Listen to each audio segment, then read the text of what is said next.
के वृंदावन कुंभ का स्वरूप कुछ अलग ही है, निराला है, अनोखा है। श्रीधाम वृंदावन में लगने वाला ये वैष्णव कुंभ यूं तो सदियों पुराना है और अनवरत रूप से प्रत्येक 12वें वर्ष आयोजित होता रहा है, किंतु इस बार जैसी कि अपेक्षा थी हमारे केंद्र सरकार के द्वारा और प्रदेश सरकार के द्वारा, उन अपेक्षाओं से भी कहीं आगे बढ़ कर के हमें व्यवस्थाएं और सुविधा प्राप्त हुई। उसी का मंगलमय परिणाम है कि आज वृंदावन का कुंभ संपूर्ण विश्व में छाया हुआ है और सभी पूरे विश्व में सभी भगवदानुरागी वृंदावन के प्रेमी इस कुंभ दर्शन को अनेकानेक यांत्रिक संसाधनों के माध्यम से, कुछ प्रत्यक्ष कुछ अप्रत्यक्ष रूप से इसका दर्शन लाभ ले रहे हैं। ब्राह्मण सेवा संघ शिविर यहाँ जब स्थापित करने की योजना बनी तो उस समय ये चर्चा हुई कि हम वृंदावन के कुंभ में अपने ब्रजमंडल के विप्र समाज की ओर से किस प्रकार से प्रस्तुति देंगे, किस प्रकार प्रस्तुत होंगे। यूं तो ये आध्यात्मिक अवसर है ही, इसमें कोई दो राय नहीं। समस्त सुधी संतजन विद्वज्जन यहाँ विराजमान हैं मंच पर, लेकिन ब्राह्मण सेवा संघ की सदैव सोच रही है कि हम समसामयिक विषयों पर और जिसकी अपेक्षा समाज को रहती है तत्कालीन विचारधारा को ध्यान में रखते हुए अपने आप को सेवा में प्रस्तुत करते रहे हैं। तो यहाँ पर इस शिविर की आयोजना में ये तय हुआ कि हम 3 प्रकार की धाराओं में इस शिविर के माध्यम से राष्ट्र की सेवा, भक्तों की सेवा और धाम की सेवा करेंगे। इनमें अध्यात्म, संस्कृति और सेवा, इन 3 विषयों को ध्यान में रखा गया। अध्यात्म के अंतर्गत निरंतर यहाँ पर अनेक वैचारिक सत्र चल रहे हैं। श्री बांके बिहारी जी महाराज विराजमान हैं, सभी को दर्शन दे रहे हैं।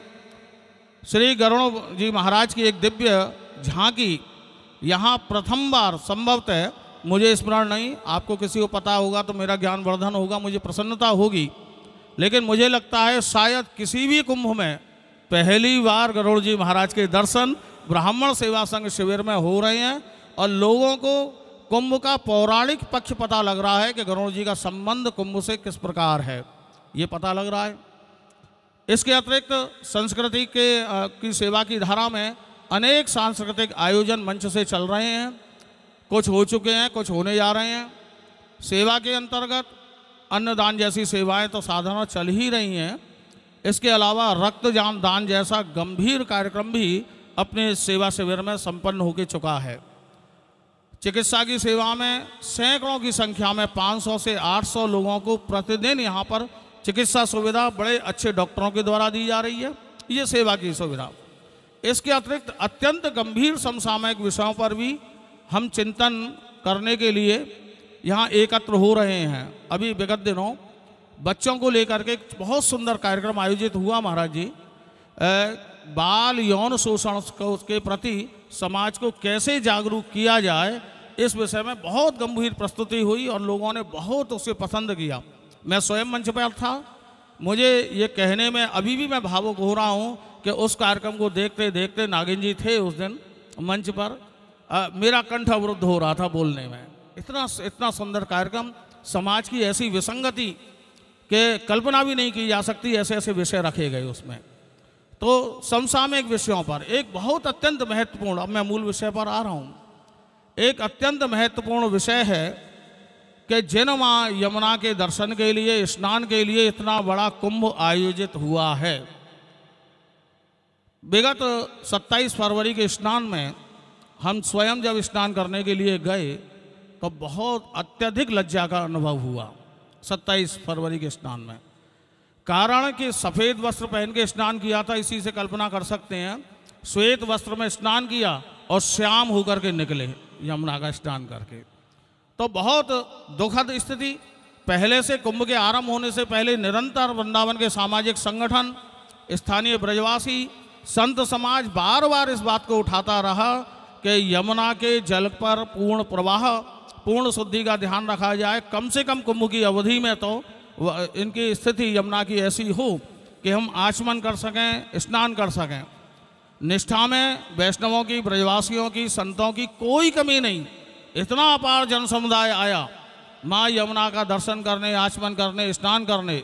लेकिन बड़ी दुखद स्थिति रही कि 27 फरवरी का स्नान जैसे तैसे संपन्न हुआ और संत समाज, ब्रजवासी, यहाँ के सामाजिक संगठन, धर्माचार्य, अनेकानेक हमारे प्रकल्प इस बात को लेकर के दुखी हुए और बहुत शोर शराबा होने के बाद एक थोड़ी सी अच्छी स्थिति ये कही जा सकती है कि कल का स्नान 27 फरवरी के स्नान से कुछ अच्छा हुआ, ये कहा जा सकता है। कहने का भाव कि जब तक बच्चा रोए नहीं तो माँ दूध भी नहीं पिलाती है, माँ भी दूध नहीं पिलाती। जब यहाँ के लोगों ने बहुत ज़ोर शोर से ये मांग की, हमारे अमित भारद्वाज जी बैठे हैं, इनकी संस्था ने भी पत्र लिखा, हम सब ने अपने अपने प्रयास सभी ने किए, तो उसका परिणाम ये हुआ कि कुछ स्थिति सुधरी।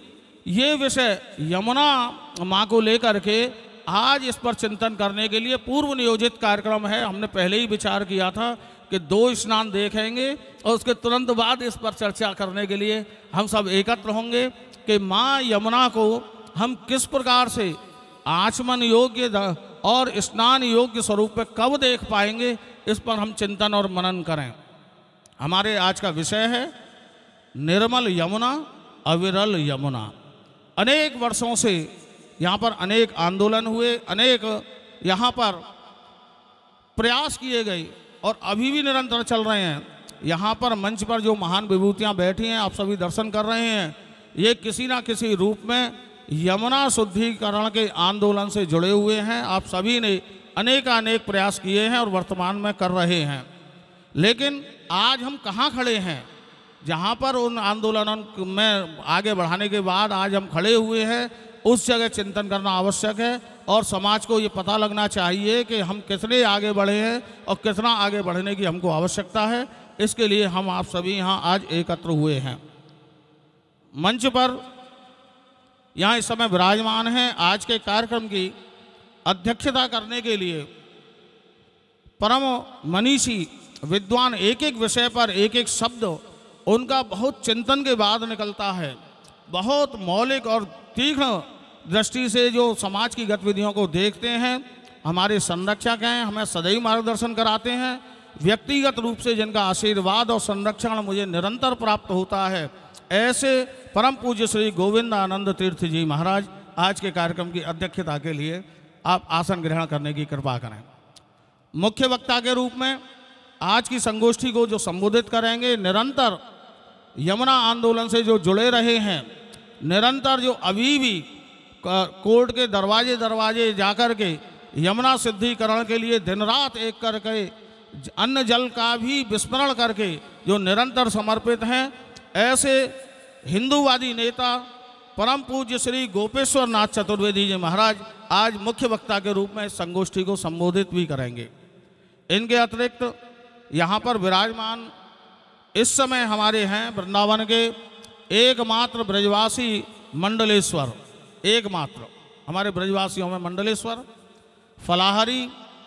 आप भी परम सहयोग की भावना से निरंतर सामाजिक विषयों पर चिंतन करते रहते हैं और प्रयास करते रहते हैं, ऐसे परम पूज्य श्री नवलगिरी जी महाराज। इनके अतिरिक्त यहाँ पर विराजमान हैं श्री गिरी बाबा जी और अभी यहाँ पर कुछ ही समय में पधारने वाले हैं वल्लभ कुल पीठाधीश्वर पूज्य श्री पंकज बाबा जी महाराज। इनके अतिरिक्त मान मंदिर वाले महाराज जी परम पूज्य श्री रमेश बाबा जी महाराज, जिन्होंने इस आंदोलन को सदैव अपना पूर्ण जीवन समर्पित करते हुए इस आंदोलन को आगे बढ़ाया। आज महाराज श्री कुछ इस समय शारीरिक अस्वस्थता की वजह से भले ही शारीरिक रूप से उपस्थित नहीं हो रहे हैं, लेकिन उनका पूरा प्रतिनिधिमंडल स्वयं सुनील जी और कुछ ही क्षणों में यहाँ पधारने वाले हैं श्री राधाकांत जी। आप मान मंदिर का भी पूर्ण आज प्रतिनिधित्व है इस संगोष्ठी में, ये हमारे लिए अत्यंत हर्ष की बात है। इनके अतिरिक्त हमारे श्री संजीव कृष्ण ठाकुर जी, जिन्होंने विगत यमुना आंदोलनों में बढ़ चढ़ करके हर तरह की भूमिका का निर्वाह किया है, श्री ठाकुर जी भी हम विराजमान हैं। ठाकुर जी के अतिरिक्त रमन रेती वाले महाराज जी, परम पूज्य गुरु शरणानंद जी महाराज के कृपा पात्र, हम सबके अतिशय प्रिय हमारे अनुज ब्राह्मण सेवा संघ शिविर के सह संयोजक और सदैव समाज की सेवा में इनके सामने कोई प्रश्न अगर आधी रात में भी अगर कोई फोन पहुंचता है, तत्क्षण गाड़ी उठा करके सेवा के लिए निकलते हैं, ऐसे काशनी श्री नागेंद्र जी महाराज भी यहाँ विराजमान हैं। श्री नागेंद्र जी महाराज के अतिरिक्त हमारे श्री अभिषेक कृष्ण जी महाराज, जो कि परम युवा हैं, परम तेज ऊर्जावान हैं, आपकी ऊर्जा का अभी हमें बहुत उपयोग करना है, ऐसे श्री अभिषेक जी महाराज भी यहाँ विराजमान हैं, उपस्थित हैं। इनके अतिरिक्त हमारे मंच की शोभा बढ़ाने के लिए आज उपस्थित हैं ब्राह्मण सेवा संघ के संरक्षक परम तपस्वी संत, जिन्हें प्रतिक्षण भगवत अनुभूति होती है, और आज बड़ा सौभाग्य का दिन है, संयोग है कि आज उनका जन्म दिवस भी है। ऐसे परम पूज्य स्वामी श्री शेषानंद जी महाराज यहाँ मंच पर विराजमान हैं। मंच की ओर से, सभागार की ओर से, ब्राह्मण सेवा संघ की ओर से आपका मंगलमय जन्म दिवस आज हम एक भागवत चिंतक अत्यंत आवश्यक संगोष्ठी के रूप में मना रहे हैं। ये भी हमारे लिए बड़े गौरव की बात है। इनके अतिरिक्त सामने भी विराजमान हैं हमारे ब्राह्मण सेवा संघ के महासचिव श्री जगदीश नीलम जी, सामने विराजमान हैं बहुत सुंदर ब्रज के लाड़ले कवि श्री अशोक अज्ञ जी, ब्राह्मण सेवा संघ के अत्यंत सहयोगी और सदैव समाज सेवा में समर्पित रहने वाले हमारे अनुज श्री संजय पंडित जी, संजय पाराशर जी, श्रीमद् भागवत आयोजन समिति के संस्थापक श्री अमित भारद्वाज जी, ब्राह्मण सेवा संघ के कार्यालय प्रभारी श्री आनंद प्रकाश द्विवेदी जी, एवं अन्य समुदाय यमुना माँ के भक्त, भगवान कृष्ण के भक्त, वृंदावन के अनुरागी जितने भी महापुरुष यहाँ विराजमान हैं वो, और मेरे बाईं ओर विराजमान हमारे बाबूजी पूज्य पंडित श्री सत्यभान शर्मा जी, आप सबके चरणों में मेरा बारंबार प्रणाम है। इस कार्यक्रम का सीधा प्रसारण और डी लाइव प्रसारण अनेक चैनलों पर, सोशल मीडिया पर किया जाना है, वो तैयारी चल रही है। और कार्यक्रम सीधा डी लाइव के रूप में, पुनः प्रसारण के रूप में संतवाणी चैनल अपना सहयोग प्रदान कर रहा है। आज के महत्वपूर्ण कार्यक्रम में आपका भी बहुत बहुत स्वागत है। अगर किंचित मात्र किसी का नाम मुझसे विस्मृत हो रहा हो तो मुझे अपना दास जान करके क्षमा करते हुए मेरे पास सूचना पहुंचेगी। मैं पुनः आपके चरणों में समर्पित होऊंगा। आइए इस दिव्य अत्यंत महत्वपूर्ण छोटी सी लेकिन अति महत्वपूर्ण संगोष्ठी का शुभारंभ करते हैं। सर्वप्रथम मैं आमंत्रित करूंगा परम पूज्य स्वामी श्री गोविंदानंद तीर्थ जी महाराज, पूज्य श्री चतुर्वेदी जी महाराज एवं अन्य सहयोगियों को कि आप भगवान वामन के चित्रपट पर माल्यार्पण करके विधिवत कार्यक्रम का शुभारंभ करने की कृपा करें। सभागार में वल्लभ कुल पीठाधीश्वर माँ यमुना के अनन्य उपासक, विभिन्न यमुना आंदोलनों में सक्रिय भूमिका का निर्वाह करने वाले पूज्य श्री पंकज बाबा जी महाराज मंच पर पदार्पण कर रहे हैं। आपका बहुत बहुत वंदन है, आपका अभिनंदन है, बहुत बहुत प्रणाम पूज्य महाराज श्री। मैं कार्यक्रम को आगे गति प्रदान करते हुए ब्राह्मण सेवा संघ के प्रतिनिधि स्वरूप श्री जगदीश नीलम जी को, श्री लाला व्यास जी को, अमित भारद्वाज जी को एवं संजय पंडित जी को आमंत्रित करता हूं। कृपया मंच पर पधारें और समस्त सम्मानित अतिथियों को उत्तरीय अर्पण करते हुए, प्रणाम करते हुए कार्यक्रम को आगे श्रीवृद्धि करने की कृपा करें। सभी ब्राह्मण सेवा संघ के प्रतिनिधि। इसी बीच मैं आमंत्रित कर रहा हूं ब्राह्मण सेवा संघ के अभिन्न अंग और जो साहित्य की समस्त सेवाओं को संपादित करते हैं ब्रज के लाड़ले कवि श्री अशोक अज्ञ जी को आप कृपा करके मंच पर पधारें। आपकी जो सुंदर रचना है माँ यमुना को लेकर के, जैसे हम कई बार आपके मुख से श्रवण भी कर चुके हैं, उस रचना के माध्यम से आज आप इस कार्यक्रम का शुभारंभ करने की कृपा करें। श्री अशोक अज्ञ जी। आज से 25 वर्ष पूर्व ये रचना मैंने लिखी महाराज जी, और मैंने बहुत प्रयास किया, विभिन्न मंचों पर जमुना के बीच में कवि सम्मेलन भी किए, लेकिन मुझे ऐसा लगा कि जितने दिन से मैं ये जमुना के लिए प्रार्थना कर रहा था, जमुना पहले से और ज़्यादा प्रदूषित होती चली गई। लेकिन मेरी रचना भी वहीं की वहीं है, उसी को मैं आज आपके सामने फिर प्रस्तुत कर रहा हूँ, केवल एक छंद सुनाने के पश्चात। कि ब्रज प्रेम भक्ति को लड़ुआ है, चखियो पर चूरो मत करियो, हरुलता पता बनबेल वृक्ष, इनको तू घूरो मत करियो। ये कंक्रीट को महल बने, यह सपनों पूरो मत करियो। जब आयो द्वार बिहारी के, विश्वास अधूरो मत करियो। मैं अपनी रचना प्रारंभ कर रहा हूं कि कल युग में फिर से माँ यमुना पुकारती, कल युग में फिर से माँ यमुना पुकारती। आज मुझे तारों में युग युग से तारती, आज मुझे तारों में युग युग से तारती। शाम की ही याद में ये श्याम रंग मेरा है, शाम की ही याद में ये श्याम रंग मेरा है। जर जर तट घाट छोड़ दूर ही बसेरा है, जर जर तट घाट छोड़ दूर ही बसेरा है। उज्ज्वल जलधार कहाँ, उज्ज्वल जलधार कहाँ, आंसू ही ढारती। आज मुझे तारों में युग युग से तारती। कि यमुने जो बांधे हों खोलूं मैं वो बंधन, मन से स्नान करो तो काया बनती कंचन। यमुने जो बांधे हों खोलूं मैं वो बंधन, मन से स्नान करो तो काया बनती कंचन। जीवन के सारे ही पाप पुंज जारती, आज मुझे तारों में युग युग से तारती। कि कितने वृक्षों को मैं ही देती हरियाली, कितने वृक्षों को मैं ही देती हरियाली। जल के जलचर जीवों की करती रखवाली।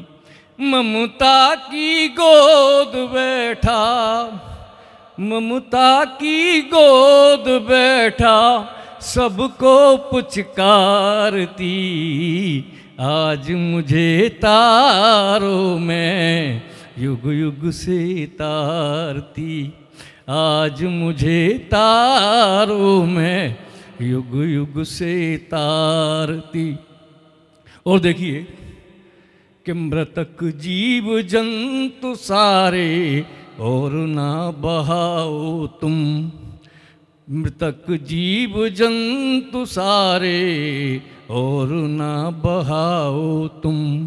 पावन जलधारा में प्रेम से नहाओ तुम, पावन जलधारा में प्रेम से नहाओ तुम। अपने अंतर की पीड़ा, अपने अंतर की पीड़ा सबको चारती, आज मुझे तारों में युग युग से तारती। और इसका अंतिम बंद है कि दूषित नालों से मेरी निर्मलता खोती है, दूषित नालों से मेरी निर्मलता खोती है। कृष्ण की सहेली अब तो मन ही मन रोती है, कृष्ण की सहेली अब तो मन ही मन रोती है। ऐसे दुष्कर्मों पर तो, ऐसे दुष्कर्मों पर तो दुनिया धिक्कारती, आज मुझे तारों में युग युग से तारती, आज मुझे तारों में युग युग से तारती। जय हो। आज मुझे तारो तुम, मैं युग युग से तारती। माँ यमुना की पीड़ा को एक कवि किस भावना से देखता है। श्री अशोक अज्ञे जी ने माँ यमुना की पीड़ा को हम सबके बीच में रख कर के बड़ा भावुक वातावरण उत्पन्न कर दिया है। हमारे मध्य इसी बीच पधारे हैं पूज्य श्री रमाकांत गोस्वामी जी महाराज। आप हम सभी जानते हैं आप अत्यंत व्यस्त हैं। कल रात्रि को मैं गोस्वामी जी के शिविर पर पहुंचा, मैं निवेदन करके आया था। आज महाराज जी की कथा आरंभ हो रही है। मैंने कहा था आप 2 क्षण के लिए भी आएंगे तो हमें ये संतोष होगा कि आपका प्रतिनिधित्व हो गया है, आपकी व्यस्तताओं को मंच जानता है। मैं बगैर किसी औपचारिकता के आमंत्रित करता हूँ पूज्य श्री रमाकांत गोस्वामी जी महाराज को। आप कृपा करके माँ यमुना के वर्तमान स्वरूप, जैसा कि आज का विषय है निर्मल यमुना अविरल यमुना, इस विषय पर निर्भर रहते हुए अपनी दृष्टि स्थापित करते हुए अपने विचार प्रस्तुत करने की कृपा करें। श्री गोस्वामी जी। कृष्ण कन्हैया लाल की जय। देवरा बाबा घाट बहुत बढ़िया बना है। सुबह स्नान करते समय हर की पौड़ी हरिद्वार की याद आ जाती है कि लोगों को एक सुविधा हो गई अच्छे से नहाने की। फिर जब जमुना जी में गोता लगाते हैं तो फिर गंगा जी की याद आ जाती है कि जैसे हर की पौड़ी पर गंगा जी बह रही हैं, ऐसे यमुना जी भी उसी रूप में यहाँ विराजें तो कितना आनंद आए। आजकल थोड़ी कड़वी बात कहने जा रहा हूँ, इसके लिए क्षमा मांग रहा हूँ। बहुत सारे पुरुषों से, बहुत सारे महापुरुषों के बारे में सुनने में आता है कि उनकी योगी से पहुँच है, उनकी मोदी से पहुँच है, उनकी वहाँ पहुँच है, उनकी जहाँ पहुँच है। जिनकी भी जहाँ जहाँ पहुँच हो उस सारी पहुँच को हम लोग मिला करके, क्योंकि हरियाणा में भी भाजपा सरकार, हमारी समर्थित सरकार, यूपी में भी भाजपा सरकार और केंद्र में भी भाजपा सरकार है, तो जमुना जी कहाँ रुक रही हैं, क्यों रुक रही हैं? अब कोई उन्हें रोकने वाला विपक्ष तो है नहीं जो हमारी बात नहीं मानेगा। हम अपनी पहुँच को सदुपयोग करते हुए जहाँ से जमुना जी छोड़ी जानी है वहाँ से छुड़वाएं, और जहाँ जमुना जी में प्रदूषित जल नहीं मिलना चाहिए वहाँ ना मिलने से रोकें। इतनी पहुँच हम सरकार से लगाएं। और व्यक्तिगत, जैसे कि मैं कथावाचक हूँ, मैं खुद जिम्मेदारी लेता हूँ कि मैं अपनी कथा में प्रतिदिन श्री यमुना जी में किसी भी प्रकार का कूड़ा ना डालने की खुद शपथ लूँगा। और अपनी कथा में जितने भी भक्त वैष्णव विराजमान हैं उनसे कहूँगा कि यज्ञ का बचा हुआ शेष भाग, मंदिर की झाड़न पहुँचन, ठाकुर जी की सूखी हुई माला, बहुत कुछ सामान हम बिना मतलब के यमुना जी में पधराए आते हैं। और पिछले 20 वर्ष से लगातार मैं अपनी कथा से ये काम कर रहा हूँ। और यहाँ भी मेरे जो भाई लोग छोटे बड़े बैठे हैं कथावाचक, उनसे मैं हृदय से निवेदन करूँगा कि आप सभी अपनी कथा में प्रतिदिन, जैसे टेलीविज़न में किसी सीरियल का प्रायोजक कोई भी विज्ञापन होता है, बार बार वो विज्ञापन आता रहता है, इसी प्रकार कम से कम एक सत्र कथा में 2 बार हम श्री यमुना जी के बारे में बोलें कि हमें किसी भी प्रकार का कचरा श्री यमुना जी में नहीं पधराना है। तो हम लोग एक बहुत बड़ा फल, दूरगामी फल प्राप्त करेंगे। जयति पद्म बंधो सुता। बस यही वाणी को विराम देता हूँ। श्री बाल कृष्ण लाल की जय। श्याम सुंदर श्री यमुने महारानी की जय। बहुत बहुत आभार श्री गोस्वामी जी, आपने बहुत सुंदर बात की कि हम दूसरों से अपेक्षा तब रखें जब अपने दायित्व का निर्वाह करने में समर्थ हों।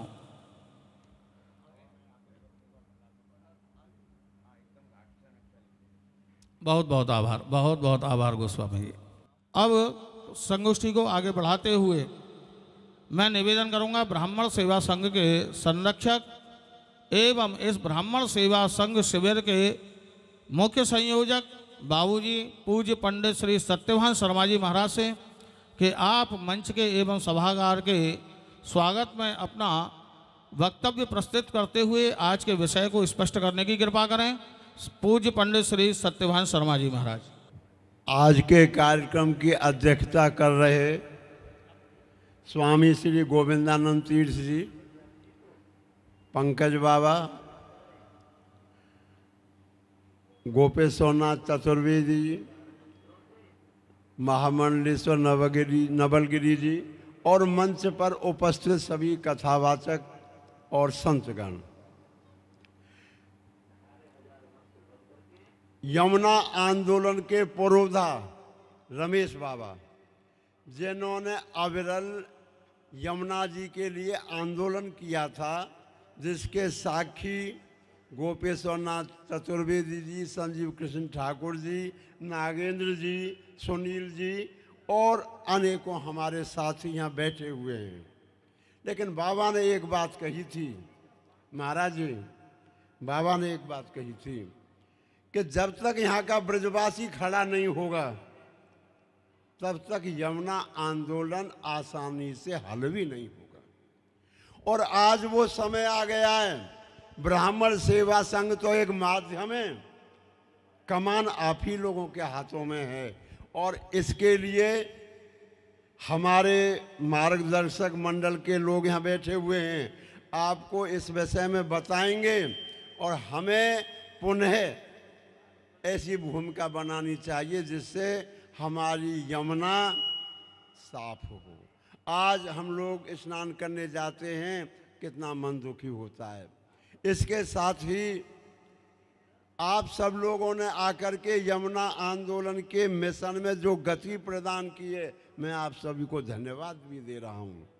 और एक अनुरोध करूँगा कि वक्ता एक ही बात को कई बार न कहें, जो सज्जन अपने अनुभव को प्रस्तुत कर दें वहाँ से आगे बढ़ें और हम लोगों को मार्गदर्शन करें कि अब हमें क्या करना चाहिए। जय हो। आपने बहुत अच्छे शब्दों में बात बतलाई कि अब हम कहाँ खड़े हैं और ये आंदोलन आगे किस ओर बढ़ना है। इसलिए मैं मुख्य वक्ता को सीधे सीधे माइक पर बुला रहा हूं। आप इन सभी विषयों पर अपने विचार रखने की कृपा करें। परम पूज्य आदरणीय श्री गोपेश्वर नाथ चतुर्वेदी जी महाराज। प्रातः स्मरणीय आज के सभा के अध्यक्ष श्री गोविंदानंद तीर्थ जी महाराज,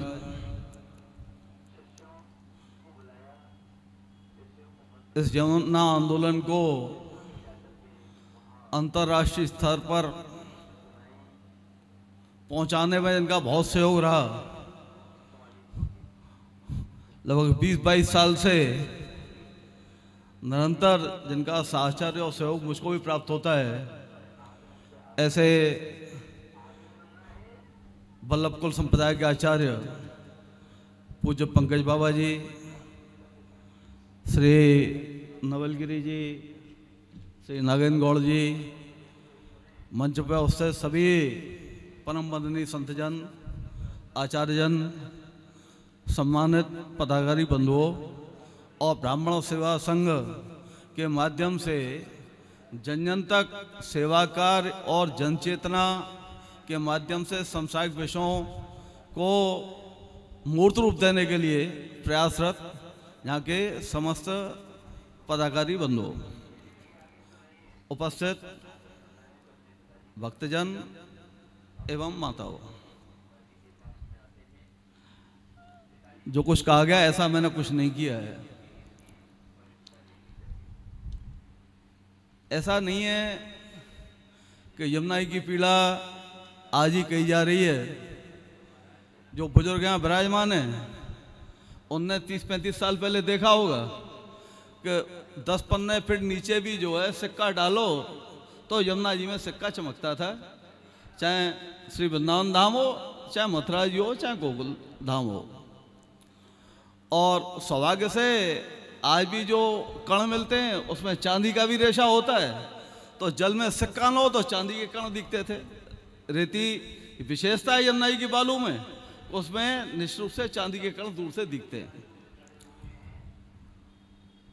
इंग्लैंड में आपने देखा होगा टेम्स बर्बाद हुई, नील बर्बाद तब हुई जब 200 साल पहले औद्योगिक क्रांति हुई। वहां कोई धार्मिक मान्यता नहीं नदियों की। लोगों ने क्या किया कि जो उद्योग बने उनका सबका जो बायोमेटिक जो बेस्ट होता है केमिकल का उद्योगों का, वो सब नदी में डालना चालू कर दिया। और जो सबसे शुद्ध नदी मानी जाती थी वो ऐसी होगी नाला, कोई खड़िया भाई पास में नहीं हो सकता था। लेकिन जब वहां चेतना आई कि भाई ये बायोमंडल को शुद्ध करती है, ये जो अंडरग्राउंड वाटर है उसको शुद्ध करती है, ये हमारी जो शोभा है, तो उनने प्रयास किया और पुनः उस नदी को जैसा पहले था उससे भी सुंदर बना दिया। हमारी यमुना जी, हमारी माँ भगवान कृष्ण की पटरानी, तो आध्यात्मिक रूप से परम पवित्र है, सबको तारने वाली है, लेकिन भौतिक रूप से हमने ही उसको अशुद्ध किया। जब मथुरा में जिसको हम सबसे ज्यादा अखाड़ों देखते होंगे कोसी जो अपना जो मसानी नाला है, ये नाला नहीं था। रमाकांत जी चले गए, यहाँ लोग स्नान करते थे। ये जो यमुना की नहर जा रही है वो ड्रेन है। ये अब भी कुछ लोग जाते हैं गंगा दशहरा को, लोग जो है कुछ लोग जाते हैं राय की नहर पर। जो गंगा जी नहीं जा पाते थे वो ये मांगे कि गंगा स्नान नहीं हो जाएगा। तो ये जो नहर आ रही है जिसको मसानी नाला कहते हैं, ड्रेन का मतलब ही जो भी आप जानते हैं, तो वो यमुना जी की जो नहर आ रही है उसमें से वो आता था, लोग उसमें स्नान करते थे, उसमें घाट बने हुए थे। लोगों ने कॉलोनी बनाई, लोगों ने कारखाने लगाए, कॉलोनी का सीवर सीधा यमुना में, कारखाने का प्रदूषित जो जितना जो केमिकल का पानी है वो अब नाले में डालेंगे, नाले सीधे यमुना में। तो हमारी यमुना कभी लाल यमुना, कभी काली यमुना, जैसे साड़ी छपाई हो वैसी यमुना। वाइब्रेटर, निकल, ढोल, किसी में तेजाब लग रहा है, किसी में सोडियम साइनाइड लग रहा है, किसी में पोटेशियम साइनाइड लग रहा है, किसी में क्रोम लग रहा है, वो भी नालों के माध्यम से यमुना में। तो निश्चित रूप से एक ऐसा दुर्दिन आया कि हम यमुना में आश्वन के पास खड़े होने की स्थिति नहीं रही। पुण्य बेसांग मार्ट पर भी निरा दिखता था नाला ही है, कीचड़ और नाला। कार सेवा हुई, आंदोलन हुए, लोगों ने नहीं सुना, थोड़ा एक उग्र आंदोलन हो गया। मैं अगुवाई कर रहा था, इतनी धाराएं लगा दी कि उस समय शायद किसी बहुत बड़े गैंगस्टर पे भी वो धारा नहीं लगी जो हम लोगों पे उन्होंने धारा गैंगस्टर रास्का सब लगा लोगों दी। ज़्यादा कड़ाई होती है साथ ही साथ छोड़ जाते। जब ज़्यादा उत्पीड़न होता है तो जो ज़्यादा समूह होता है वो किनारे कर जाता है। लेकिन फिर भी गर्मियों में स्थिति खराब होती थी तो कार सेवा होती थी, आंदोलन होते थे, उससे कोई हल नहीं निकला। तो हम लोग अखबारों में पढ़ा कि MC मेहता जी ताजमहल के लिए बहुत कुछ कर रहे हैं, उनसे मिले, बहुत आग्रह किया। 1.5 साल में इसके लिए तैयार हुए कि एक पिटीशन डाला जाए। इलाहाबाद हाईकोर्ट में पिटीशन डाला गया, सुप्रीम कोर्ट में पिटीशन में पार्टी बने, काफ़ी कुछ हुआ। वृंदावन के बंधु में विराजमान है, परिणाम भी निकला। जहाँ आदरणीय लक्ष्मीनारायण जी पाठक चेयरमैन थे, मथुरा में बीरेन जी थे और एक समय आया 37 नाले बंद हो गए। थोड़े समय व्यवस्था चली, लेकिन जो सरकारी तंत्र है वो हमारा संवेदनहीन हो चुका है। वह कोर्ट कचहरी में सुरक्षित रहें इसलिए झूठे भीड़ लगाते हैं। मन में ये नहीं है कि जो हमारी ड्यूटी है उसका हम पालन करें। कोर्ट जो है, आप कह रहे थे IBM पिटीशन NGT में लड़ रहे हैं, सुप्रीम कोर्ट लड़ रहे हैं, हाई कोर्ट लड़ रहे हैं। कोर्ट आदेश कर सकता है, लेकिन क्रियान्वयन करना है मशीनरी को। आदेश ये भी है कि नदी की लाइफलाइन के लिए, जीवन के लिए, यमुना जी के लिए सुप्रीम कोर्ट के आदेश हैं। दोबारा मैं पिटीशन किया है कि 10 क्यूमेक यानी 353 क्यूसेक पानी हर समय चाहिए, नदी में हर जगह चाहिए, ये आदेश है। ये भी आदेश है कि कहीं नाला नहीं जाना चाहिए, बूंद पर्याप्त आदेश है। ये भी है कि कोई भी फैक्ट्री अपने पानी को शुद्ध किए बिना फैक्ट्री से आउटलेट पर नहीं निकाल सकती। आप लाभ के लिए किसी के जीवन से खिलवाड़ नहीं कर सकते। ये स्थापित सिद्धांत है दुनिया का। दुनिया का हर लॉ, हर कानून ये मानता है अपने फायदे के लिए आप दूसरों के जीवन से खिलवाड़ नहीं कर सकते। तो यदि आप केमिकल डाल लें और वो केमिकल से लोग उसको पी भी रहे हैं, पशु पक्षी भी पी रहे हैं, मनुष्य भी पी रहे हैं, आचमन भी कर रहे हैं, स्नान भी कर रहे हैं, उसका नुकसान हो रहा है।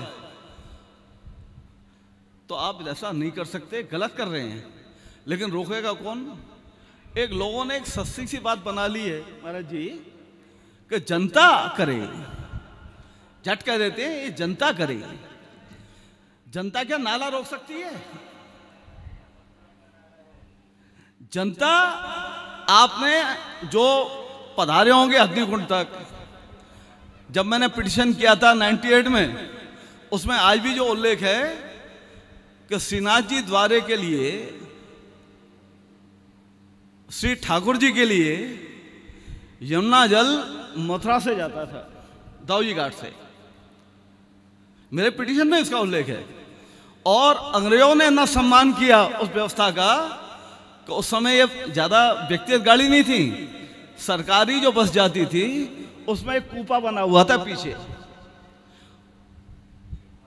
पूज्य श्रीनाथ जी के लिए अर्पित जल के लिए जो सरकारी बस मथुरा से श्रीनाथ जी द्वारा उदयपुर जाती थी, उसमें एक अलग से कूपा, और उसमें जैसी अपनी मर्यादा है कि वो शुद्ध ताम पात्र में फिर उस पर कंतान चढ़ा करके एक वैष्णव लेके जाते थे। अब वो कोई सोच भी नहीं सकता है, वह जल आता है पोंटा साहिब से। एक मर्यादा परंपरा जिसको अंग्रेजों ने भी निर्माण किया, जिसका वह श्रीनाथ जी के लिए अर्पित जल आता है पोंटा साहिब से। ब्रज के अधिकांश मंदिर, अधिकांश घर, ठाकुर जी का स्नान होगा तो यमुना जल से होगा।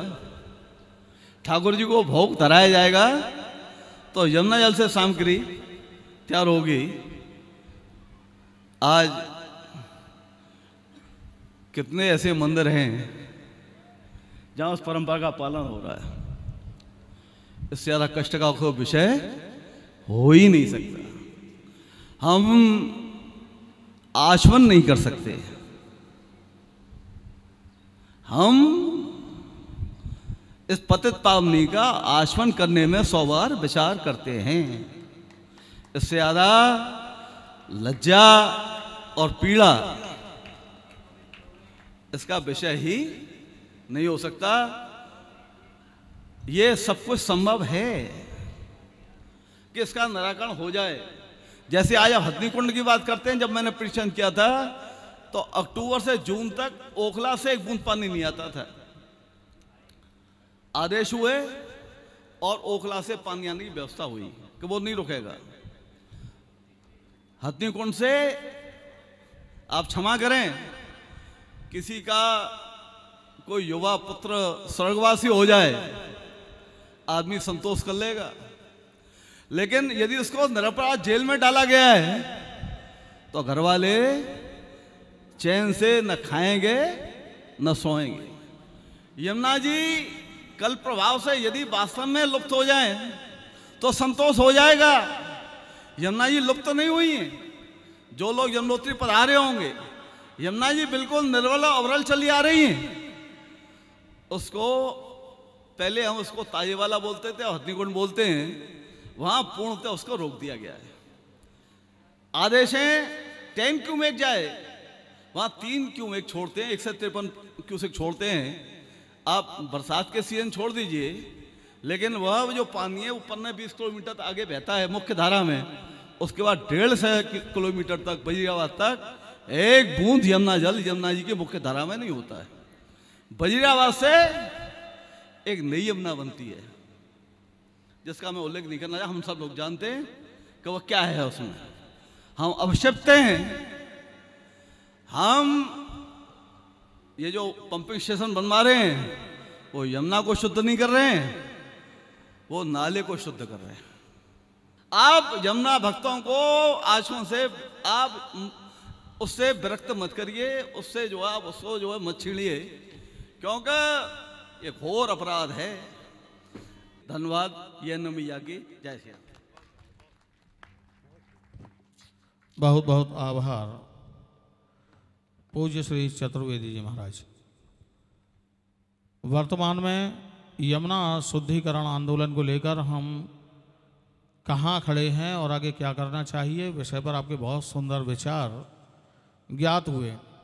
मुख्य वक्ता ने पूरा वातावरण यमुनामय कर दिया है। हर विषय को हर तरह से उन्होंने सामने रख दिया है। अब हमें चाहिए कि इसी यमुना शुद्धिकरण के लिए हम सीधे सीधे अपनी अपनी बात रखते हुए, पुनरावृत्ति से बचते हुए मौलिक चिंतन की ओर बढ़ते चलें, अपने अपने चिंतन को प्रस्तुत करें। मैं निवेदन करूंगा वृंदावन के युवा संत श्री नवलगिरी जी महाराज से कि आप कृपा करके संक्षेप में, अति संक्षेप में, अब हमको इस पर चिंतन करना चाहिए कि हम आगे के लिए किस प्रकार से तैयार हो सकते हैं और इसी संगोष्ठी में कोई ना कोई ऐसा स्वरूप निकल करके आ जाए कि ये मंच एक अंत में पूज्य स्वामी श्री गोविंदानंद तीर्थ जी महाराज, जो कि आज की अध्यक्षता कर रहे हैं, आप सबके वक्तव्यों के द्वारा सार निकाल करके एक प्रस्ताव रख करके इस पास करवा सकें। मेरा सबसे निवेदन है अति संक्षेप में अपनी बात रखें। श्री वृंदावन बाके बिहारी लाल की जय, यमुने महारानी की जय। जय जय श्री राधे। इस पावन भूमि को नमन करते हुए आज की अध्यक्षता कर रहे परम आदरणीय, परम पूजनीय हम संतों के शिरोमणि, मुझे लगता है कि भारत में नहीं पूरे विश्व में ऐसे संत हमारे गोविंद तीर्थ जी महाराज के चरणों में कोटि कोटि नमन करता हूँ। मंच पे विराजमान सभी आदरणीय पंकज बाबा, नागिन जी महाराज, संजीव कृष्ण ठाकुर जी, गोपेश जी महाराज, जितने भी लोग विराजे आप सबको नमन करता हूँ। मेरे सामने विराजे आप सबको जय जय श्री राधे। बहुत अच्छा एक कार्यक्रम चल रहा है। सबसे बड़ी बात तो है कि ब्राह्मण सेवा संघ ने जो ये आयोजन किया है, मुझे नहीं लगता कि कुंभ में इतना अच्छा आयोजन कहीं और चल रहा है। बहुत अच्छा आयोजन चल रहा है। निरंतर आपके यहाँ कथा चल रही है, भोजन चल रहा है, प्रसादी चल रहा है, दवा की व्यवस्थाएं चल रही हैं। ये इतिहास रच दिया है, इसके लिए बहुत बहुत साधुवाद। यमुना आंदोलन के लिए हम लोगों ने बहुत लंबे समय से हम लोग कार्यक्रम करते चले आ रहे हैं। पहले बात तो है, जिसके अंदर राष्ट्र भक्ति नहीं है, सनातन भक्ति नहीं है, वो भारत में रहने के लायक नहीं है। ये सबसे बड़ी बात है महाराज। आपके अंदर आप जिस जगह रहते हैं, अपने घर में रहते हैं, उसको भी सफा करके रखते हैं, उसमें भी अपना मान समझते हैं, हम अपने घर में रह रहे हैं। लेकिन जिस भारत में राम और कृष्ण की भूमि में, गंगा यमुना नर्मदा की भूमि में आप रहते हैं, तो आपको गौरव होना चाहिए। लेकिन ये आपका ख़त्म हो चुका है। बहुत सारे आंदोलन चले, कुछ नहीं हो पाया है। मैं बहुत सारे मंचों से कहता हूँ कि महाराज श्री, अब ये समय आ गया है कि यहाँ पर केंद्र में भी हमारी सरकार है, हरियाणा में भी और उत्तर प्रदेश में भी, अगर अब यमुना साफ नहीं हुई तो कभी यमुना साफ नहीं होगी। हम लोग को मजबूरन ये आंदोलन करना पड़ेगा। और हम लोग मांग किसकी कर रहे हैं, ये सोचिएगा, अन्यथा नहीं कहेंगे कि हमारे यहाँ इस समय जो सरकार है वो हिंदुत्ववादी सरकार है, सनातनी सरकार है, राष्ट्र प्रेमी सरकार है, फिर भी पानी में मीन प्यासी है। उसके बाद भी हम लोग प्यासे हैं, हम लोग कुछ नहीं कर पा रहे हैं। आज यहाँ पर जितने भी लोग हैं, एक बात और कहता हूँ कि कुंभ में जितने भी हमारे वैष्णव संत बैठे हुए हैं, जितने भी हमारे यहाँ कुंभ में बैठक हो रही है उन सबको एक प्रतिज्ञा यमुना मैया के चरणों में करनी पड़ेगी कि हम लोग को भी आज के बाद इसमें कूड़ा करकट नहीं डालना है। जो डाल देते हैं ना, ये शपथ लेनी पड़ेगी हम लोगों को। ये बताया भी बहुत सारे लोग ने, हम लोग पॉलीथिन डाल देते हैं, सारी चीज़ डालते हैं, ये नहीं डालेंगे। जितना भी कूड़ा है ना, माला है, ये है, इसकी खाद बना के हम लोग पौधों को लगाएं। अभी गोपेश जी महाराज ने बताया था ना, कभी भी मल मूत्र शुद्ध नहीं हो सकता, पीने लायक नहीं हो सकता, ये पक्की बात मानी जाएगी। लेकिन आज हम लोग और एक प्रतिज्ञा करते हैं, सारे ब्रजवासी और संत एक ऐसा आंदोलन करेंगे कि केंद्र सरकार, हरियाणा सरकार, उत्तर प्रदेश सरकार को बाध्य होना पड़ेगा। हम लोग तैयार हैं इसके लिए कि यमुना को बिल्कुल शुद्ध और निर्मल करना पड़ेगा। जितने भी नाले हैं बहुत लंबे, हम लोगों ने, रमेश बाबा ने ऐसा आंदोलन किया, बेचारों ने, हम लोगों ने कितने लंबे समय तक आंदोलन किया। ये आंदोलन जो उन्होंने जो हमें जान डाली है, जो उन्हीं के द्वारा है। लेकिन इस आंदोलन को बार बार बनाए रखना। अब ब्रजवासियों की और संतों की हम लोग शपथ लेते हैं कि अब के हम लोग यमुना को साफ करके ही छोड़ेंगे, शुद्ध और निर्मल करके ही छोड़ेंगे। हम लोग की जो बैठक हो रही है और यहाँ पर जो कुंभ में हुआ है, ये क्यों हो रहा है, ये जन जन तक आवाज़ जानी चाहिए कि जितने भी आंदोलन हुए हैं, अब के आर और पार का आंदोलन होगा। ये हम लोगों को शपथ लेनी पड़ेगी, अब के आर और पार का आंदोलन होगा। मैं इस मंच के द्वारा सबको ये प्रार्थना करता हूँ कि हम लोग को एक ही घर में जाके फिर से एक नई ऊर्जा जगानी पड़ेगी, क्योंकि हमारी पहचान यमुना से है, गिरिराज जी से और रज से है। अगर यमुना ही नहीं होगी तो रज भी नहीं होगी। आप समझ रहे हैं ना, ब्रज का लुप्त ही खत्म हो जाएगा, कृष्ण का नाम ही लुप्त हो जाएगा, क्योंकि यमुना से हमारी पहचान है। मैं यहाँ पर आए सभी लोगों को पुनः पुनः आग्रह करता हूँ कि हम लोग यहाँ पर बैठे बैठे कम से कम इतना तो करें कि पहले तो यमुना को शुद्ध करने के लिए हमें भी तैयार होना पड़ेगा। ये सबसे बड़ा पाप है, ये सबसे बड़ा पाप है। अगर हम लोग यमुना में कुछ डालते हैं, पूजा का सामान भी नहीं हम लोगों को डालना चाहिए, ये इसको खाद बना के किसी पेड़ के नीचे डालना चाहिए, ये नहीं डालना चाहिए। यमुना को शुद्ध करने का हम लोग का भी कर्तव्य है। साक्षात यमुना माँ रानी है, कृष्ण की पटरानी है, साक्षात माँ है। अगर हम लोग उसको प्रदूषित करते हैं तो आने वाली पीढ़ी हमारी और पितृदोष हमें लगता है ये नहीं करना पड़ेगा। और आंदोलन के लिए मैं आपसे झोली पसार के मांगता हूँ कि सारे ब्रजवासी और संतों को एक बार फिर से खड़े होकर इसके लिए कर्रा आंदोलन करना पड़ेगा। इसी के साथ मैं वाणी को विराम देता हूँ। जय जय श्री राधे। बहुत बहुत आभार पूज्य श्री नवलगिरी जी महाराज, बहुत सुंदर ऊर्जावान वक्तव्य। वास्तव में मंच से ऐसी ही अपेक्षा है कि ऊर्जावान वक्तव्य के द्वारा एक पुनः जागृति की चेतना की आवश्यकता है ब्रजवासियों में। जैसा कि पूज्य बाबूजी ने आरंभ में कहा था कि पूज्य श्री मान मंदिर वाले महाराज जी, रमेश बाबा जी महाराज का स्पष्ट मानना रहा कि जब तक ब्रजवासी नहीं जागेगा सफलता नहीं मिलेगी। ऐसे ऊर्जावान महापुरुषों के द्वारा अवश्य ही जागृति फैलेगी, ऐसा विश्वास है। मैं आमंत्रित कर रहा हूं ऐसे ही एक और ऊर्जावान युवा साथी को, वो अपने ऊर्जावान वक्तव्य के द्वारा सुंदर दिशा देते हुए अति संक्षेप में अपनी बात रखने का प्रयास करेंगे। काशनी श्री नागेंद्र जी महाराज, काशनी श्री नागेंद्र जी महाराज। कृष्णाय वासुदेवाय हरे परमात्मने प्रणतः क्लेशनाशाय श्री गोविंदाय नमो नमः। श्री रमण बिहारी लाल की जय, श्री यमुना महारानी की जय। मंच पर विराजमान परम पूज्य आदरणीय वंदनीय अध्यक्ष जी महोदय के चरणों में साष्टांग प्रणाम। मंच पर उपस्थित सभी विद्वत वरेण्य एवं पूज्य श्री चरणों में साष्टांग प्रणाम। आप सभी को जय श्री कृष्ण। बहुत ही हृदय में वेदना है माँ यमुना महारानी के इस तरह के स्वरूप को देखकर। लॉकडाउन पीरियड चल रहा था तो उस समय भोजन वितरण की सेवाएं चल रही थीं। हम लोग गाड़ी से निकले, यत्र तत्र भोजन वितरण कर रहे थे। तभी यमुना जी में आचमन करने के लिए हम गए। सोचा चलो आचमन कर चलते हैं जब तक भोजन वितरण हो रहा है। जब जाकर के यमुना जी के किनारे केसी घाट पर देखा, बड़ा ही दिव्य चमत्कार। शुद्ध निर्मल जल यमुना में बह रहा था, नीचे की जमीन तक दिखाई दे रही थी।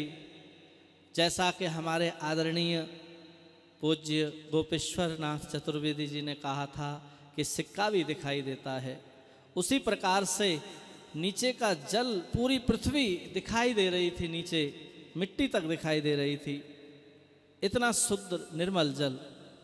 इसका कारण क्या रहा?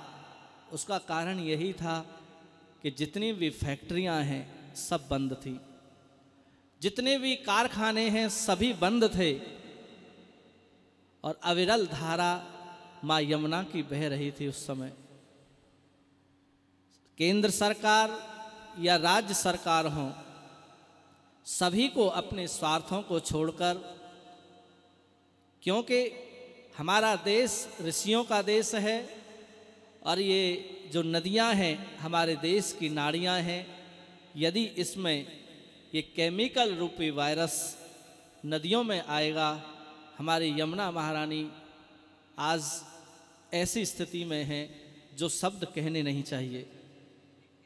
एक कोरोना नामक वायरस की वजह से वो हमारे शरीर में जाता है तो वो डेड हो जाते हैं व्यक्ति, उसी प्रकार से ये भी एक वायरस है, ये केमिकल फैक्ट्रियों का, और सरकार को इसे बंद करना ही चाहिए। और इसके लिए हम सभी ब्रजवासी तत्पर हैं और यहाँ संकल्प लेते हैं कि माँ यमुना को प्रदूषित होने से बचाएंगे, और जहाँ तक होगा, जितना होगा उतना संघर्ष करके अपने माँ यमुना में जितने भी गंदे नाले या फैक्ट्रियों के केमिकल युक्त जल इसमें प्रवेश कर रहा है उसको आने से रोकें। यही हम सब का प्रयास, यही हम सब का उद्देश्य और यही हम सब का संकल्प रहेगा। और यमुना महारानी चाहेंगी तो निश्चित यह संकल्प अवश्य पूरा होगा। आप सभी को प्रणाम। जय श्री कृष्ण। बहुत बहुत आभार काशनी श्री नागिन जी महाराज, बहुत सुंदर आपने एक दिशा निर्देश प्रदान किया। निश्चित रूप से ये आंदोलन अब आगे बढ़ेगा। आप जैसे ऊर्जावान साथियों के, ब्रजवासियों के सहयोग से निश्चित ही आंदोलन को गति प्राप्त होगी। मैं इन्हीं ऊर्जावान युवा साथियों की श्रेणी में क्रम में आमंत्रित कर रहा हूँ श्री अभिषेक कृष्ण शास्त्री जी महाराज को। आप भी इस आंदोलन में किस प्रकार से आगे भूमिका को रखा जाएगा, आप भी अपने विचार रखने की कृपा करें। अति संक्षेप में श्री अभिषेक कृष्ण शास्त्री जी महाराज।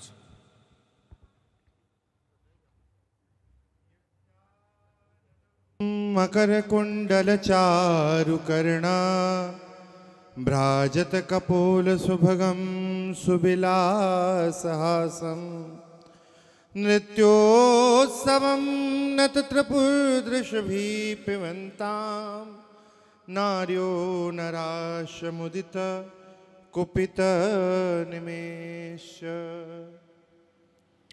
मंचस्थ पूज्य स्वामी जी महाराज जो इस संगोष्ठी की अध्यक्षता कर रहे हैं, पूज्य बाबा जी महाराज वैष्णव परंपरा के आचार्य, मुख्य वक्ता जन, आचार्य जन, सभी के चरणों में वंदन करके बड़ा संकोच होता है। श्रीमद् भागवत में जो भगवान प्रेम रूप हैं, प्रेम के खिलौना दो खेलत हैं प्रेम खेल, वह वृंदावन पधारते हैं और भगवान बादरायण कह रहे हैं, वृंदावनम गोवर्धनम यमुना पुलनानि च। जो स्वयं प्रेम रूप हैं, वह प्रेम रूप परमात्मा वृंदावन का दर्शन करते हैं तो प्रेम थोड़ा सा बढ़ता है। श्री गोवर्धन का दर्शन करते हैं तो प्रेम और बढ़ता है। लेकिन जैसे ही भगवती भास्वती कलिंदगिरी नंदिनी यमुना का दर्शन करते हैं तो वीक्षासिदुत्तमा प्रीति राम माधवयोरपा। भगवती यमुना का दर्शन कर कर श्री कृष्ण को प्रेम की प्राप्ति होती है, उत्तम प्रीति उदित होती है। तो जो यमुना परमात्मा को उत्तम प्रीति प्रदान करती थी, आज उन्हीं भगवती यमुना का दर्शन करके संकोच हो रहा है। ये कैसी अवस्था आ गई? आज यमुना जी कोई दूसरी नहीं है, यमुना जी तो वही है, लेकिन उन्हीं यमुना को देखकर आज वैष्णव दुखी हो रहे हैं। उन्हीं यमुना का दर्शन कर कर आज वैष्णव संकोच में हैं।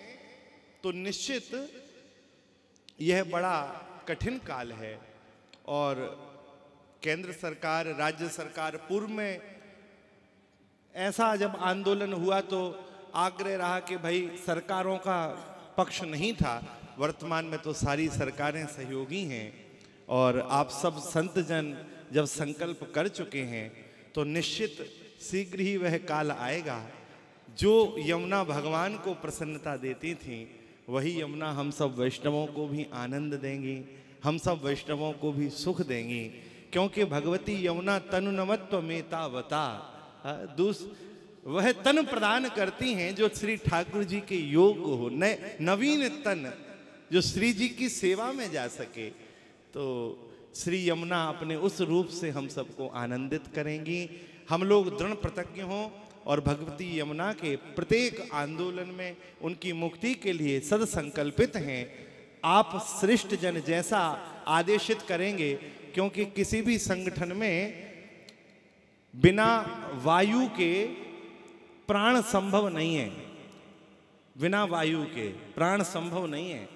और किसी भी आंदोलन में जो वायु है, यदि उल्टा पढ़ो तो युवा होता है, यदि युवा जुड़ेगा तब आंदोलन संपन्न होगा। तो हम लोग कटिबद्ध होकर आपके साथ हैं, आप अपना मार्गदर्शन दीजिए, हम लोग खड़े होकर उसका पालन करेंगे।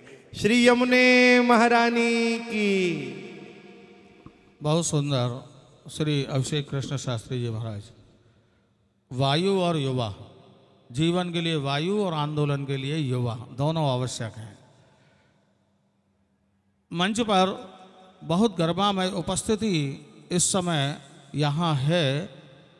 पूज्य श्री राधाकांत शर्मा जी महाराज, मान मंदिर के महाराज श्री के परम कृपा पात्र, आपके साथ ही परम पूज्य श्री रामजी लाल शास्त्री जी महाराज भी पूज्य श्री रमेश बाबा जी महाराज के परम कृपा पात्र हैं। आप भी मंच पर आ चुके हैं। मंच अब इस समय पूर्ण यौवन को प्राप्त है और निश्चित रूप से आज इस मंच से कोई ना कोई एक ऐसी चिंगारी जरूर निकलेगी जो इस आंदोलन को विश्व तक पहुंचाएगी। पुनः जागृति दौड़ेगी हम यमुना भक्तों में, ब्रजवासियों में, और एक बार पुनः ये यमुना अशुद्धिकरण का आंदोलन दिल्ली तक पहुंचेगा, पूर्ण विश्वास है। मैं आमंत्रित कर रहा हूं विगत यमुना आंदोलनों में अब बढ़ चढ़ करके भूमिका प्रदान करने वाले हमारे युवा साथी, हमारे अनुज, परम वैदुष्य पूर्ण जिनका वक्तव्य है, ऐसे श्री संजीव कृष्ण ठाकुर जी महाराज को आप भी आज सभा को संबोधित करके आगे का दिशा निर्देश करने की कृपा करें। श्री ठाकुर जी। वंदे महापुरुष ते चरणारविंदम। आज के इस यमुना मुक्ति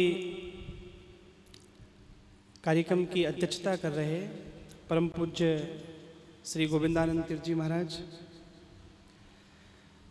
वल्लभ कुल पीठाधीश्वर, वैष्णवाचार्य और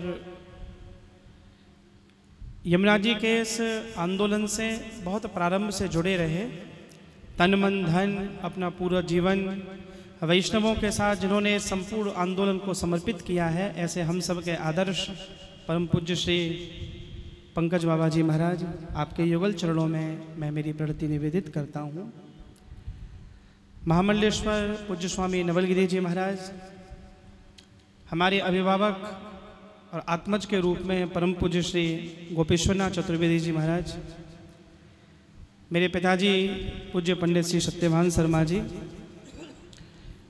मान मंदिर से पधारे डॉक्टर श्री रामजीलाल शास्त्री जी, आदरणीय श्री भैया जी, परम प्रिय श्री सुनील जी, श्री राधा प्रिय जी, प्रिय श्री नागेंद्र जी, श्री अभिषेक कृष्ण जी, और इस कार्यक्रम का सुंदर सफल संचालन कर रहे ब्राह्मण सेवा संघ के यशस्वी अध्यक्ष श्री आनंद वल्लभ गोस्वामी जी और संपूर्ण ब्रजवासी मान मंदिर के संपूर्ण परिकर को मैं प्रणाम करता हूँ।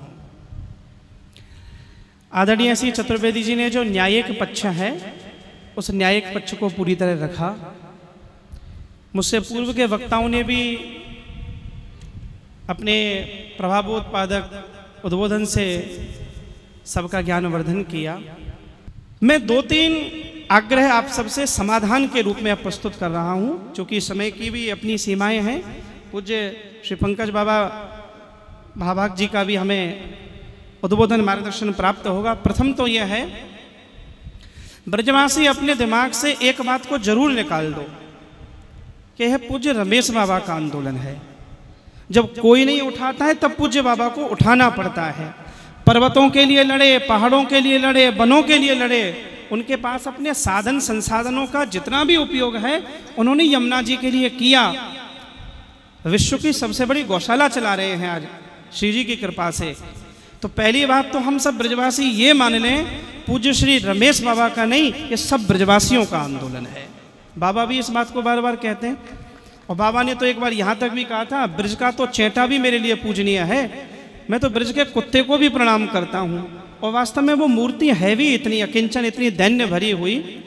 ये आंदोलन संपूर्ण ब्रजवासियों का है। 2 सुझाव मैं जरूर देना चाहूँगा। मैंने ब्राह्मण सेवा संघ को भी ये निवेदन किया था, बाबा वृंदावन के बहुत सारे कथाकार, पंडा सभा, तीर्थ सभा और लोग जुड़े हुए हैं, आंदोलन इसी गति से आगे बढ़ता है। तो मैंने कहा था कि मान मंदिर के साथ ब्राह्मण सेवा संघ, गोकुल वाले बाबा का साथ है ही, सब ब्रजवासी हमारे संत बैठे हैं, इसे अपना आंदोलन मानते हुए अब इसे गति प्रदान करें। हो सके, हर बार संभव नहीं है कि पैदल दिल्ली जाया जाए। एक आंदोलन में करोड़ों रुपए खर्च होते हैं।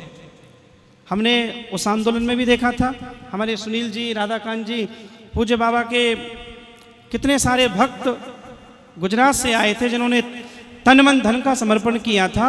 और वो आंदोलन ऐसा था, सहयोग देने में ब्रजवासी भी पीछे नहीं रहे थे। हमारे ब्रजवासियों ने भी खूब सहयोग किया। हर बार संभव नहीं है पैदल जाया जाए, पर इस डिजिटल वर्ल्ड में जब सूचनाओं का संप्रेषण, सूचनाओं का आदान प्रदान बहुत सहज हुआ है, थोड़े से क्षण में हम हमारी बात दिल्ली से लेकर वॉशिंगटन तक पहुंचा सकते हैं। इस आंदोलन को पुनर्जीवित करने की एक आवश्यकता है। 2-3 कार्य के लिए मैं प्रार्थना कर रहा हूं। एक, ब्रजवासियों को पुनः आप आग्रह करेंगे, आज भी ब्रजवासी साथ हैं। भगवान ने भी गिरिराज पर्वत उठाया तो डंडा लेकर ये ब्रजवासी खड़े हो गए थे। मेरा निवेदन ये है, श्री यमुना जी पर या जितने भी हमारे जगत गुरु मंडलेश्वर पधारे हैं, महंत श्री महंत पधारे हैं, सबको एक शाम के समय निमंत्रित किया जाए और यमुना जी का जल सबके हाथ में रखवा के सबसे संकल्प कराया जाए यमुना जी का। ये मेरा एक निवेदन है। इसे कैसे करेंगे ये मंच जाने, मंच उसे गति प्रदान करे, इंटरनेशनल मीडिया उसे कवरेज करे, सब प्रयास करें। ये ब्रज की मीडिया, इलेक्ट्रॉनिक मीडिया, कि वृंदावन का कुंभ समापन होते होते एक संकल्प के रूप में परिणत हो रहा है। अगले 12 वर्ष तो बहुत पीछे की बात है, हम यमुना जी के लिए संकल्पित हो रहे हैं। एक प्रार्थना मेरी यह है, हो सके तो 25 मार्च से पूर्व उसी कार्यक्रम के लिए, कुंभ का क्षेत्र कोई बहुत बड़ा नहीं है, मान मंदिर, गोकुल वाले बाबा और ब्राह्मण सेवा संघ से मैं पुनः प्रार्थना करूंगा, ब्रजवासियों को जोड़ने की जिम्मेदारी ये ब्राह्मण सेवा संघ ले, वृंदावन को जोड़ने की। एक पदयात्रा श्री यमुना जी के मुक्तिकरण के लिए कुंभ क्षेत्र में निकाली जाए और जितने भी महात्माओं के पंडाल लगे हैं उनके द्वार पर माइक से आवाज लगा के कही जाए कि यमुना मैया आपको पुकार रही है, अपने पंडाल से निकलकर यमुना जी के उस घाट पर उस तारीख को इतने बजे आप पधारें। संभव हो पोस्ट कार्ड अभियान चलाया जाए, ब्रजवासियों को, दुनिया भर के यमुना प्रेमियों को कहा जाए, चाहे पीएमओ को भेजें, चाहे योगी जी को भेजें, सरकार तक दोबारा इस यमुना आंदोलन को पुनर्जीवित करने का ये अभियान चलाया जाए। यह मैं आग्रह करता हूं और मुझे पूरा विश्वास है सरकार के पास बहुत कार्य। हमें ऐसा लगता था कि राम मंदिर हमारी आंखों के सामने बनेगा कि नहीं बनेगा, बन गया। 370 नाम का जो कलंक भारत के मस्तक पर था वो भी हट गया। कश्मीर का झगड़ा समाप्त हो गया, अब पीओके की बात चल रही है। 3 तलाक का भी मामला खत्म हुआ। मैं आप ब्रजवासियों से संपूर्ण मन से आग्रह करूंगा, इस आंदोलन को मान मंदिर वाले पूज्य बाबा के साथ फिर लाठी लगाकर हम सब खड़ा करें। इन्हीं शब्दों के साथ मैं मेरी वाक्यांजलि, मैं मेरे उद्बोधन को विराम देता हूं। सबको सादर जय श्री कृष्ण। बहुत बहुत आभार श्री ठाकुर जी महाराज, आपने बहुत सुंदर बात रखी है और वास्तव में आपका वक्तव्य इस आंदोलन को अब आगे की ओर बढ़ाने वाला है, ऐसा लगता है। मंच पर जो चिंतन निकल कर आ रहा है, कुछ उससे निष्कर्ष निकलने जा रहा है, ऐसा अनुभव होता है। जैसा कि आपने 2 बातें ब्राह्मण सेवा संघ के लिए कही, तो मुझे विश्वास है कि ब्राह्मण सेवा संघ के सभी सदस्य इस बात को, इस अभियान को केवल अभियान न मान करके अपना परम कर्तव्य और दायित्व समझते हुए पूरी तरह से समर्पित होंगे और घर घर जा कर के एक जागरण के अलग को जगाएंगे। और जहाँ तक कुंभ की बात है, 25 मार्च से पूर्व ये बात हर कुंभ के हर शिविर में जाकर हम लोग प्रयास करेंगे, मीटिंग कर लेंगे किस तरह से बात पहुंचानी है, क्या कोई पैम्पलेट भेजना है, लोगों को मिलना है, किस तरह से मीटिंग होनी है, क्या होना है। और संकल्प वाली बात है, प्रयास किया जाए। हम आप बैठ लेंगे, योजना बना करके इसे आगे बढ़ाने का प्रयास करेंगे।